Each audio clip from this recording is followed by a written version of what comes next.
There we go. Smith 98.1. Here we go for a Tuesday morning. It's gone past 6:30. We've got Business Express, and you already know what we're going to be talking about because Rotus has signposted this since yesterday's Business Express, where we said we'll be talking about the contents of Peter Obi's manifesto. Joining me, of course, to discuss is Rotus. Yeah, it's not a surprise. Morning, Rotus. How are you? Good morning, Shockwave. Good morning to all our listeners. Good morning to our special guests from Nairametrics. Good to be with you all again. Yes, my favorite Nairametrics guy, Samuel Oyekomi. Good morning. How are you? I'm very fine. Good morning, Shockwave. Good to have you. I can see we are both wearing the same kind of wears this morning. Yes, we are. I was actually thinking about black, and then I didn't, and now I'm sad because we would have been to an end. Oh, well. All right, people, join this conversation. We are going to be having different platforms where you get to join. So we're already streaming live up on our YouTube platform. So if you go to our channel and find the video, you can join the live chat. You can also send WhatsApp messages to 0809 444 981 and take it to Twitter as well with the hashtag BusinessExpress981. So, Rotus, a very expected, a very anticipated manifesto that was finally released on Sunday. The Labour Party presidential candidate has given us what he views as his roadmap for Nigeria to the future. There's lots to discuss. We are probably not going to make it, but let's try. Let's try indeed. Thank you, Shokwe. Yeah, so looking at his 7 priorities, he's got ending insurgency and banditry, shifting the economy from consumption to production, aggressively fight corruption, leapfrog Nigeria into the 4th industrial revolution using science and technology, build an expansive world-class infrastructure, enhance Nigeria's human capital, and then conduct what he calls an Afrocentric diplomacy, which I think is enhancing Nigeria's brand overseas. These priorities, Samuel, do you think they align with the country? Well, what do you make of them? Well, to be fair, I think they address most of the things that Nigeria should be thinking of right now. Of course, insecurity is one of the major being that has been disturbing the country for a couple of years now. And if we're able to solve the issue of insecurity in the country, I think some of our other macroeconomic issues would probably have some form of soft landing. For a very long time, a lot of politicians, economists, analysts have said that we need to move from a consuming nation to a producing nation. And of course, I do definitely agree with that. We've also had series of issues of corruption in the country. In my own opinion, I think we are still recycling the same policies because these are the same thing everyone still comes up with previous presidents, other presidential candidates. This is more or less what they also promised us: infrastructure, technology, inclusiveness for Nigerian youths, and whatnot. So, of course, I'm really not surprised. I am more interested in implementation. Samuel, thank you so much. Because in other climes, and I dislike it when we have to do that and we have to compare ourselves to other countries, but it is what it is. So in other countries, there is a clear ideological difference between political parties, wherein things have already been established and people are like, okay, what now? We need to focus on the workforce as opposed to businesses. And some will say, no, we need to focus on businesses and getting government out of business, all of that. But here we have the same policies that you've spoken about time and time again. Isn't it because we have the exact same needs from how many decades ago? Yeah, our needs has not changed. And unfortunately, everyone who has promised us to give us these needs, none of them have been able to deliver. And so they continue to be our needs. And many times I ask myself questions.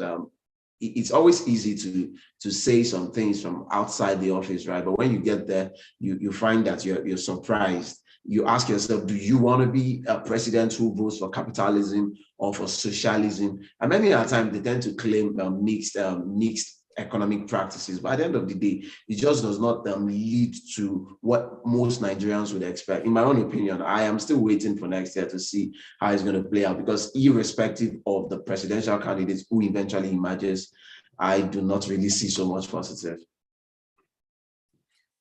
All right, now let's Yeah, let's talk about security for a bit, right? Because he talked about, well, we need to figure out how to deal with our insecurity. He said we should activate regional cooperation for border control with our neighbors. He's talked about increasing personnel, properly funding the armed forces and police, and so on and so forth. So what do you think about his plans, the plans that he's put forth?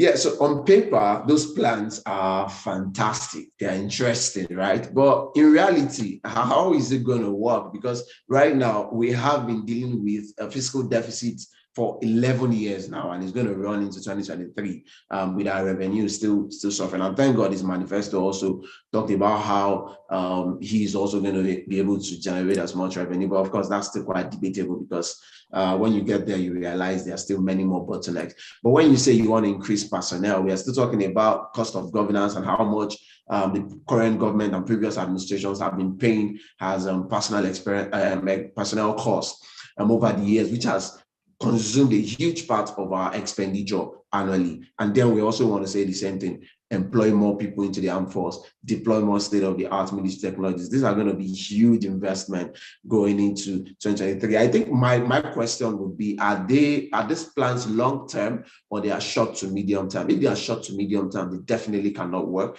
because I don't think you would have that funding in immediate to be able to fund some of these things. While they are interesting thing that also captured my mind was pursuing the policies to support state policing. That has been a conversation in the past, where a number of people have also said that this could also affect the unity of the country. It could promote, could encourage some form of secession for some states and some regions, which is fair too on their part. So I think it's going to be interesting to see how that can play out.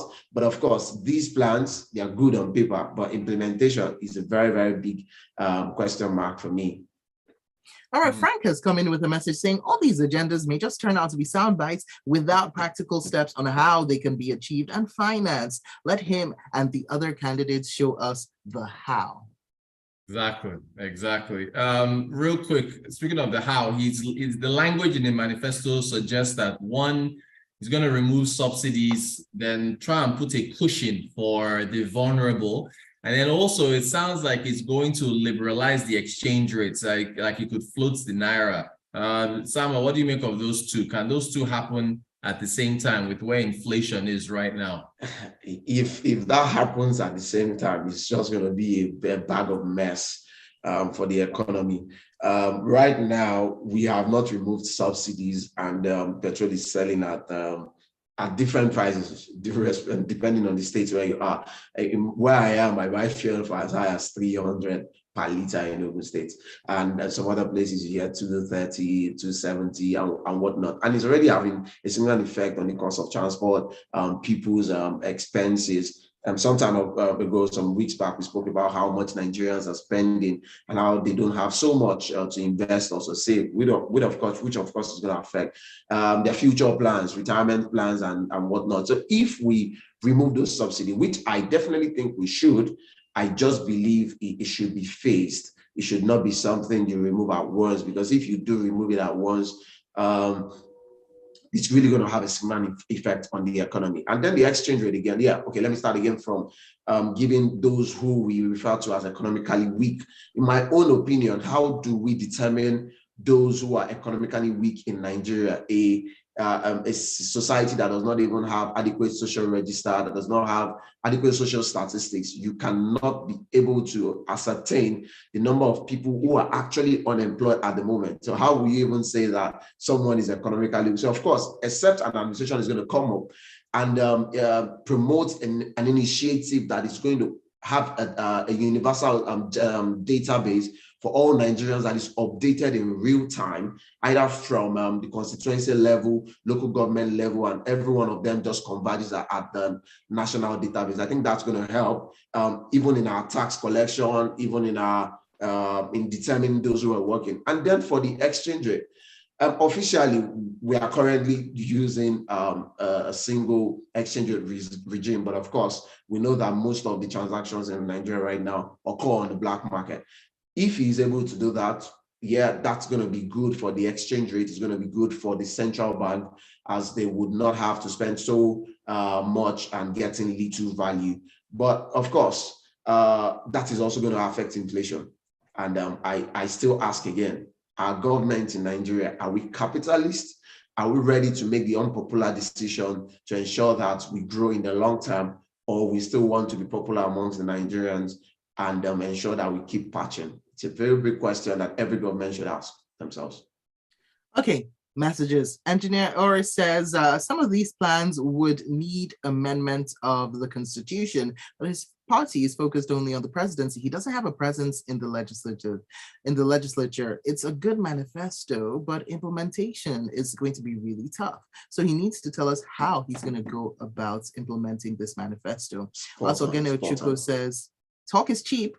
Policy document is theoretical. The issue is the political will to implement these policies into reality. Spot on. All right. They are spot on. Very spot on. Real quick, I know we're almost out of time. He talked about rearranging the fiscal architecture of the country, whereby the federal government will be collecting taxes from the states. I think that maybe through VATs and stuff that already happens, the way that was distributed. But what do you make of that? Instead of the states going to the federal government for FAC allocations and so on, what do you make of that rearrangement? About less than a minute, if you can. Yeah, interestingly, right now, I know some states were agitating that they do not want to have to receive VAT collection anyways, based on the allocation or sharing formula from the federal government. I think that's still a contending issue right now. I think that's going to be interesting, but it's also going to expose a lot of Nigerian states who do not really have as much, who are not economically strong, to be able to stand on their feet, and it's really going to open a lot of loopholes. The current formula that we're using is patching, is helping some other states who are kind of weak. But right now, if we should adopt that without the state government also stepping up massively, I think it's going to have a lot of effect on them, and they might all have to start borrowing, go through external or domestic loans to fund their expenditure, and that might not really be good. But no, it's a word we want to hear when it comes to that. All right, so we've come to the end of the show, but I'm going to quickly read out this message from Yinka Bolu, who says, our failure to clearly distinguish between idealism and reality is one of the issues we have in Nigeria. And on that note, we come to an end. Oh, hold on. Very much agree. There's another one from Victor Sheon, who says, Nigeria, as it is a tough job for any government. Manifesto is not an answer sheet. Okay.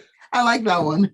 All right, so this is Business Express, brought to you by Nairametrics, and our guest today, Samuel Oyekomi, who's a macroeconomics analyst with Nairametrics, breaking it down for us. We didn't even get through half of what we wanted to talk about, but it was a lot. It was a lot, so we tried. Thank you so much, Samuel, and of course, Rotus. And you can make sure you follow at Nairametrics and go over to the Nairametrics website, nairametrics.com, to be able to get your financial literacy just all the way up. And for Rotus, of course, you find him on TV, you find him on social media, you find him out in the world. He is at Rotanquote on social media. That might be the only place you find him, sorry. Okay, Rotus, Till tomorrow. Have a great day. Bye, gentlemen. Bye. And that is that for Business Express. Coming up, we have got great music for you right here. True Colors with Phil Collins in just a bit.